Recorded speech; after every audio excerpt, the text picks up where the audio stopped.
Hugo. Earlier this morning, Charleston felt it. Now Hugo is on the move. Good morning. I'm Rebecca Williams with News Center 4's continuing coverage of Hurricane Hugo. Early this morning, Hugo hit Charleston with a devastating blow. Initial reports are sketchy, but at best count, at least 30 buildings have been damaged in Charleston, and estimates put statewide damages at the hundreds of millions of dollars. Officials say at least 5 people have died as a result of Hugo's wrath. 4 people reportedly lost their lives in South Carolina and another in North Carolina. One death came when a tree fell on a car near Columbia, South Carolina. Another person died when a house collapsed near Charleston. An elderly man was found under the rubble of a Charleston house, and a 9-year-old girl died in a house fire near Bernal Beach. Authorities say that fire was related to the storm. In North Carolina, a 6-month-old baby was killed when a tree fell on a house in Union County. None of these victims have been identified. Tempers flared today outside the Bowater plant in Charleston, Tennessee. Local union members are protesting the company's decision to use non-union labor to build a new recycling plant. The workers say they have always done this type of work for the company in the past, and they see no reason for Bowater's decision not to use union members for this job. We're going to have to get the message across to those people that they need that money here in this area and somewhere else. Bowater plans to use the Fluor Daniel Company for the job. Company officials were not available for comment today. The plant is scheduled to be completed in November of 1991. A Chattanooga man is in critical condition at Erlanger Medical Center this evening following a stabbing on Cypress Street last night.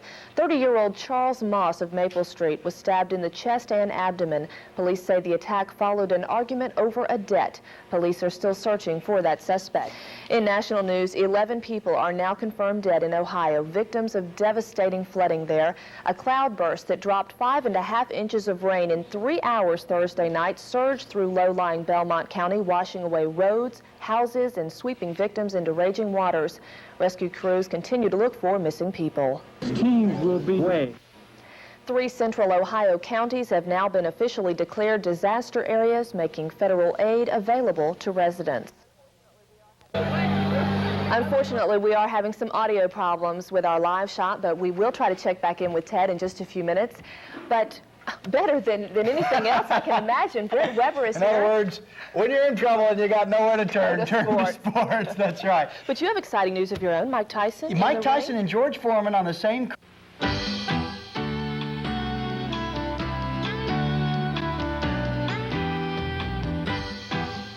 This is News 4 This Morning. Good morning, and thanks for joining us. I'm Rebecca Williams. And I'm Ken Sparks. We'll check the news in just a moment, and then a little bit later we will have some important tips for those of you who have beautiful dogwoods. We'll tell you how to protect them from dangerous diseases. And then a little later we'll have some fun with those scratch and sniff stickers. Nobody will admit to it, but you know we all love to play with them. All right. And it's a beautiful morning out there today. Dale, Yes. what's the good word today? We're going to break a record today. Yesterday's high, we reached it in downtown. Didn't quite do it at the Jetport, but we're going to get up to around 90 today. And that should top the record of 88 set today, so it's going to be a hot one. It felt like it. Roll the windows down on the car.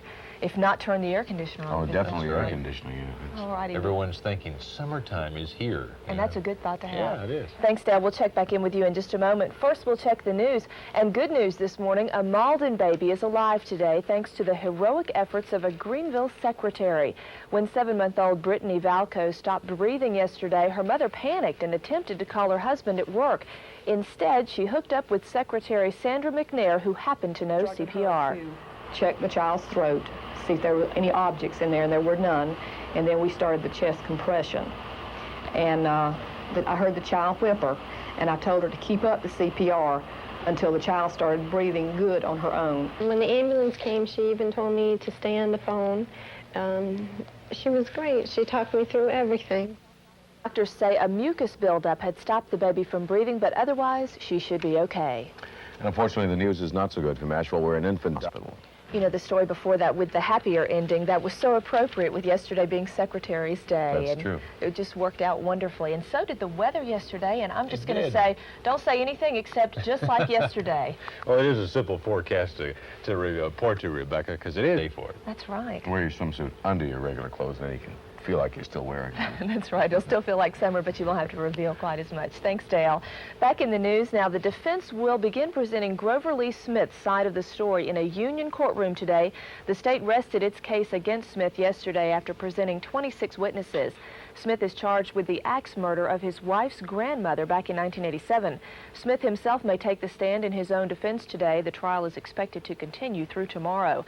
And in Newland, North Carolina, the fate of Daniel Lee is in the hands of the jury this morning. The trial is now in the sentencing phase. Lee is waiting to hear what his punishment will be for the murder of Appalachian state worker Jenny Gray. Prosecutors say Lee is a cold-blooded killer who should be put to death, but defense attorneys claim he only became murderous after suffering an aneurysm. In West Germany, opposition leader... This is News 4 Today. Good morning and thanks for joining us. I'm Rebecca Williams. Locally, we have 37 degrees, 32 degrees at this hour in Asheville. It's 6:45. Spartanburg County authorities have tentatively identified the remains of a murder victim found last week. Officials say they believe the victim is 18-year-old Matthew Arthur Griffin of Spartanburg. The skeleton was found by hunters last Wednesday in the Spring Lake community. Authorities say the victim was shot in the head. The coroner says they are still trying to locate dental records and x-rays to verify the identity, but clothing and jewelry found with the remains have been identified as belonging to Griffin. A mother charged with killing her 3 children in Franklin County, North Carolina, will be moved from a hospital to a prison this morning. A Franklin County grand jury indicted Katrina McKay yesterday on 3 charges of first-degree murder in the mutilation deaths of her children last month. Franklin County officials say a competency hearing could be set for 2 weeks from today to determine if McKay can stand trial. A group of Asheville citizens spent 2 hours yesterday making final pleas to the city council before a vote was taken on a hotly debated sign law. The council voted unanimously to adopt the law, one they say will improve the business climate by creating a more visually appealing city. The ordinance limits the size of signs and billboards in the city, and some officials think a more beautiful downtown will attract more tourists and convince more industries to locate in Asheville. But opponents of the law say it will spur countless lawsuits, put some people out of business, and leave the community bitterly divided. North Carolina is in the big leagues when it comes to recruiting retirees and their spending money to the state, so says a new study. The Tar Heel state is expected to see a net gain of $250 million to the state's economy from the movement of older Americans between 1985 and 1990. That puts North Carolina 4th behind only Florida, Arizona, and Texas. We'll check the weather forecast right after this. News Center 12's Rebecca Cook is live at the Silverdale Workhouse. And Rebecca, how did the 2 inmates get away? Well, Christy, we're told that just over 2 hours ago, the 4 prisoners were walking from the mess hall to the holding cell. The 4 prisoners were being escorted by 2 guards, and they were being taken to the blue section of the workhouse, which is where they hold inmates that they consider to be high risk.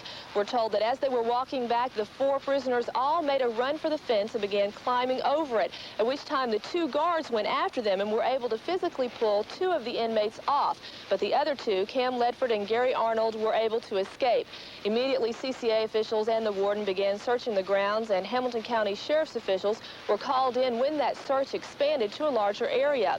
The last location we were told that they were concentrating their search on was at Highway 1164 at I-75. We do not know why they're looking in that area, whether or not there was a sighting, but we're told that's where they are at this hour.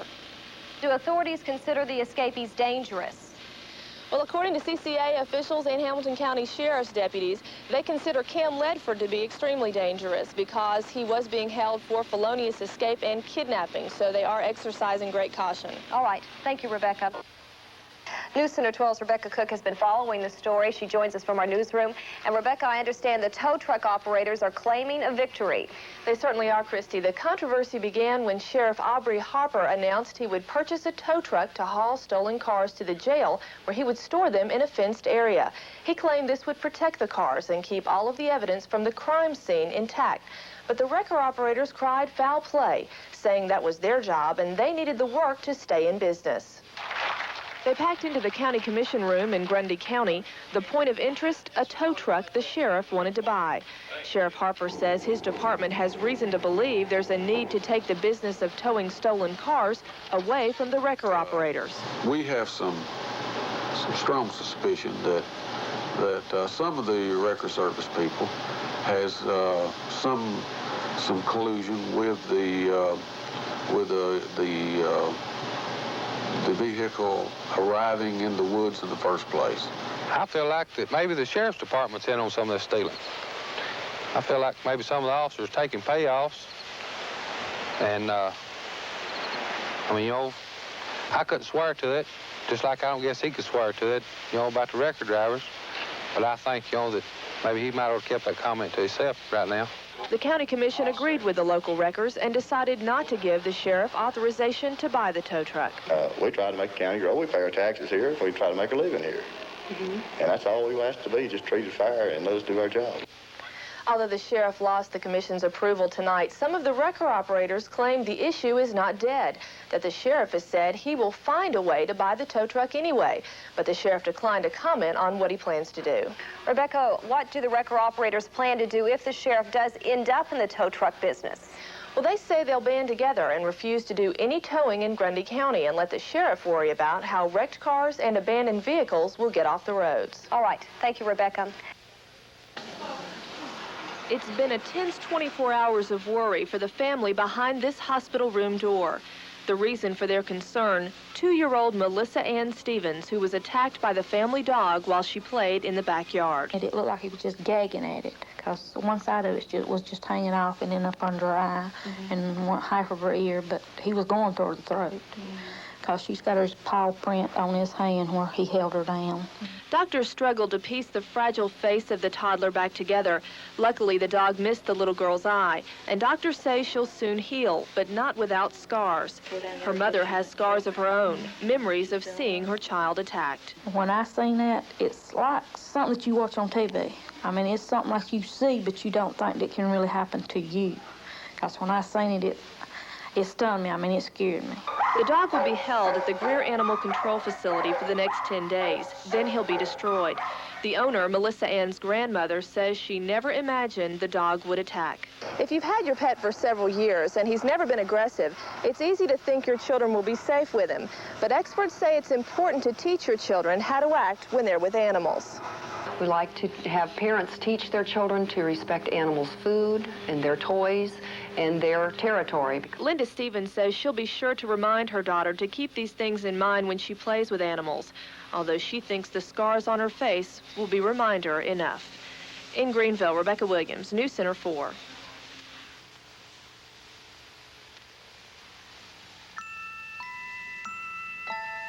It's not easy to raise a family these days. You need all the help you can get. And News Center 4 is here to help. In Family Matters, Rebecca Williams will give you practical advice on the problems that many families face every day. Plus, every Friday, she'll give you hints on weekend family fun. No matter if your family's large or small, there's something for you in Family Matters with Rebecca Williams. Family Matters, weeknights at 6, only on News Center 4. Clearly, we're here for you.